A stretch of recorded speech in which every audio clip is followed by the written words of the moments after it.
조선 왕조 오우 100명. 역사를 가장 흥미롭고 맛깔나게 이야기하는 히스토리 스토리텔러 히스토리가 들려드리는 재밌는 조선 인물사 이야기 조선 왕조 오우 100명. 자, 오늘은 조선 최고의 과학자죠. 세종대왕의 과학 기술 분야 핵심 참모 장영실의 이야기로 들어가 봅니다. 장영실은 아주 미천한 신분입니다. 이 미천한 신분 때문에 출생과 말년의 인생에 대해서 남아있는 자세한 기록은 없습니다. 그냥 1390년쯤 태어난 인물로만 전해져 오고 있습니다. 이 장영실의 출생에 대한 기록은 그래도 장영실을 애지중지했던 세종대왕 덕분인지 그나마 이 세종실록에 딱 한 줄 남아있게 됩니다. 이렇게 말입니다. 장영실은 그 아비가 본래 원나라 사람이고 어미는 기생이었다. 어머니가 노비였기 때문에 일천즉천에 따라 장영실도 천한 신분으로 자라기로 했죠. 아버지가 원나라 사람의 후손이었기 때문에 지금으로 보면 다문화 가정의 자녀로 자랐다라고 볼 수 있겠습니다. 자, 이렇게 어린 시절 장영실은 관기인 어머니를 따라서 부산 동래현에서 관노비로 생활하게 됩니다. 그런데 뭔가를 만드는 손재주가 너무 뛰어난 거예요. 부산의 맥가이버 장영실. 요즘으로 보면 레고 15세 이상 1000피스 블록은 1시간 안에 조립해버리는 클래스. 소문이 날 수밖에 없죠. 소문이 납니다. 소문이 나지요. 자, 이런 소문이 한양에까지 퍼지게 되는데요. 때마침 태종이 전국의 인재를 찾아 나설 때였습니다.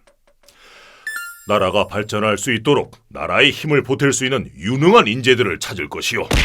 경들은 전국의 인재들을 찾아 그 능력이 있다면 즉시 등용하도록 하시오. 이때 나중에 해시계로 알고 있는 이 앙부일구를 같이 만들게 된 공조참판 이천이라는 사람이 장영실을 천거하게 됩니다. 전하, 부산 동래지방에 장영실이란 자가 있사온데 이 자의 재능이 탁월하고 그 능력이 출중하여 나라에 큰 도움이 될 것이옵니다. 비록 천한 노비의 신분이긴 하나 그 재능을 쓰신다면 분명 도움이 될 것이옵니다. 자, 이렇게 장영실이 발탁됩니다. 장영실은 상의원에 소속돼서 관직 생활을 시작합니다. 나중에 세종이 왕위에 오른 후에 본격적으로 천문기구 발명에 임하게 되죠. 자, 세종이 취임했을 때 이미 세자 시절부터 장영실에 대한 소문도 다 들었고 유심히 봐왔거든요. 보고 또 봐도 역시 장영실.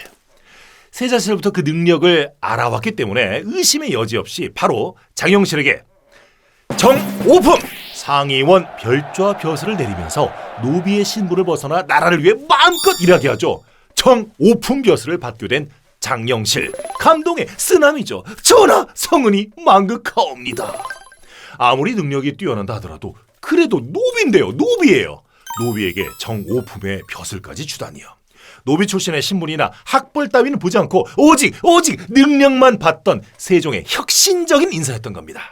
자, 이렇게 세종의 굳건한 믿음과 총애를 받으며 궁중기술자가 된 장영실. 자, 그런데 이 세종대왕 마음이 급하죠. 바로 일 들어갑니다. 우선 장영실은 세종대왕으로부터 별의 움직임을 살펴보고 이를 기록할 수 있는 기구를 만들라는 명을 받습니다. 장영실은 중국에 가서 전문 관측기구를 익히고 돌아오도록 하라. 이 관노 출신의 장영실에게 세상에나 중국 유학까지 국비로 보내준 거예요. 임금의 믿음에 보답하기 위해서 장영실은 열심히 배우고 옵니다. 천문 관측 시설을 보고 그와 관련된 자료를 모아서 돌아오게 되죠. 그리고 장영실은 마음을 먹습니다. 중국에서 보고 온 기술을 활용하면 우리가 좀 더 훌륭한 관측기구를 만들 수 있을 것이다. 장영실은 연구 책임자인 이천과 정인지 등 학자들과 함께 새로운 천체 관측기구를 만들기 위해 연구한 결과 간이와 혼천이를 발명하게 되고요. 해와 달, 별의 위치와 움직이는 이치를 알게 합니다. 무엇보다 해시계로 부르는 이 앙부일구와 물시계로 부르는 자경로의 발명이 유명하죠. 앙부일구는 잘 아시다시피 햇빛에 비친 그림자로 시간과 절기를 알게 했던 해시계였죠. 해가 떠 있는 낮이나 맑은 날에는 해시계로 시간을 알 수가 있는데 이거 비가 오면 해가 안 뜨니까 알 수 없죠. 그래서 개발한 게 바로 자경루 물시계였습니다. 작용로는 물이 흘러내리는 양을 이용해서 시간을 알려주고요. 일정한 시간마다 북을치게 해서 자동으로 시보를 알려주는 자동 시보 장치가 있었던 거죠. 놀랍습니다. 일종의 자동시계였던 작용로의 발명으로 조선은 아라비아와 중국에 이어 세계 세 번째로 자동시계를 보유한 나라가 된 겁니다. 스위스가 아니죠. 자, 이뿐만이 아닙니다. 휴대용 해시계인 현주1구와 하천의 범람을 막기 위해 강물의 수위를 알게 해줬던 수표 역시 장영실이 만든 대표적인 화학 발명 기구들입니다. 어디 이뿐인가요?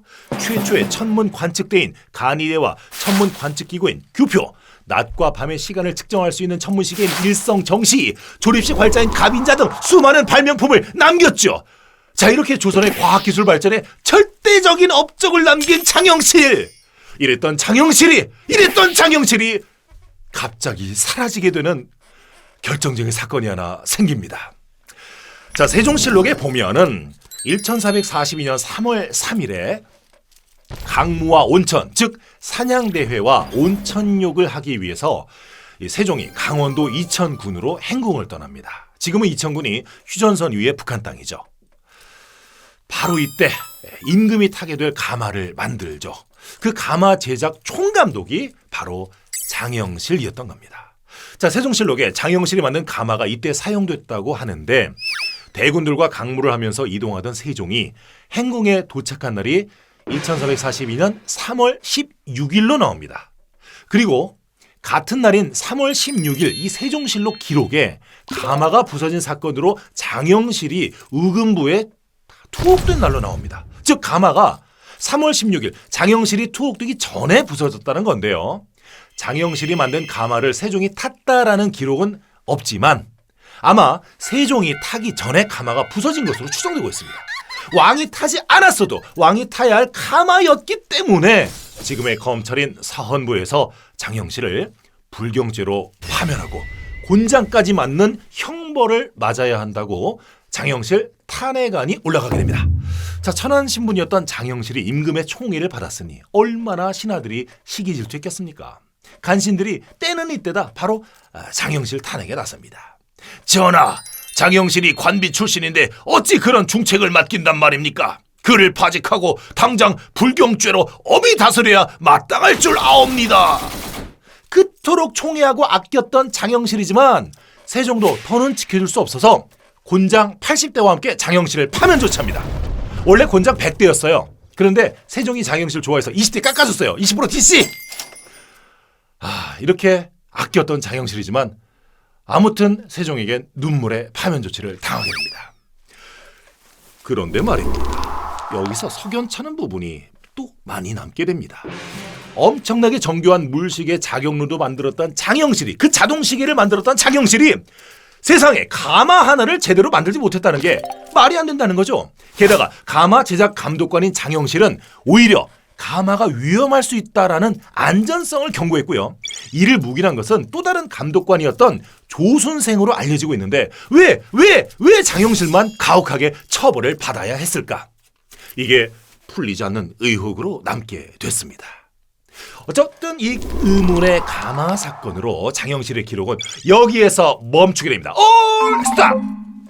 조선 최고의 발명가 장영실, 천대받던 노비의 신분에서 단 재능 하나로 창의성이 뛰어난 남다른 재주로 놀라운 발명품들을 만들어 조선의 과학을 발전시키는데 절대적인 업적을 남겼는데 천안 신분 출신 때문이었는지 인생 말년은 그가 어떻게 세상을 떠났는지 아무 기록도 안 남기고 홀연히 사라지게 됩니다.